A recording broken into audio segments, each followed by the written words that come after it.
Bollywood has come a long way since its formula-loaded films of the righteous hero avenging his father's death with one hand and protecting his sister's izzat with the other. Of course, his Maa Ka Ashirwad against the evils of the villain helped. 2013 gave us an array of offbeat films which were not only much appreciated by the cinegoers but also proved fairly commercially viable for the makers. Here's a list of few films that we think struck the right chord. BA Pass. Power-packed performances and great accolades from the film festivals this premiered in. BA Pass became a talking point and did fair business at the box office. The Lunchbox touched hearts with its simplistic performances in portrayal of the complex relationship between an underappreciated housewife and a retiring clerk. The highly acclaimed film made a budget of a mere 10 crore made good business for the makers.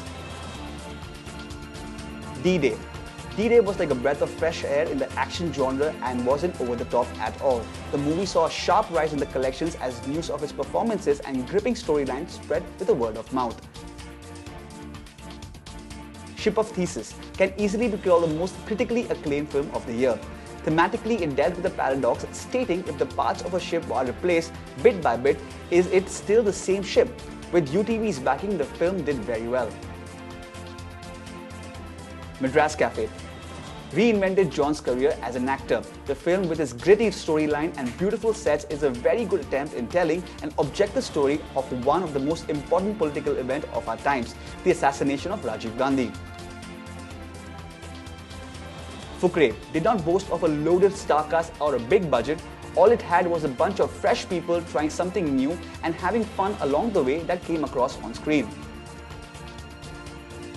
Special 26 was a far cry from Akshay Kumar's usual slapstick that he has associated himself with of late. The film was based on true events and did well at the box office.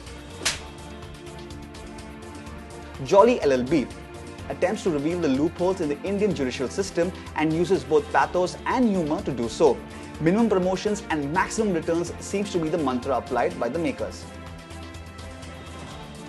Go Goa Gone brought Zomcom as a genre to India and also addressed the reality of the existence of drugs in an average urban Indian's youth today. It was a welcome change. Gippy. Makers need to take a leaf out of Dharma Productions as they invested in a simple project like Gippy. Gippy was a story of all of us at some point of time. Gippy had its heart at the right place and did fair business at the ticket counters too. Shahid. Journey of a boy to a man who became the face of human rights as he followed and was a victim to the rise of communal violence in our country. Rajkumar's performance in the film was breathtaking and it provided some serious food for thought. With the success stories of these movies, it is clear that the Indian audiences are ready for filmmakers to churn out stuff that hasn't been seen before. There needs to be a symbiosis between the business and art of cinema, and these movies have gone on to prove that.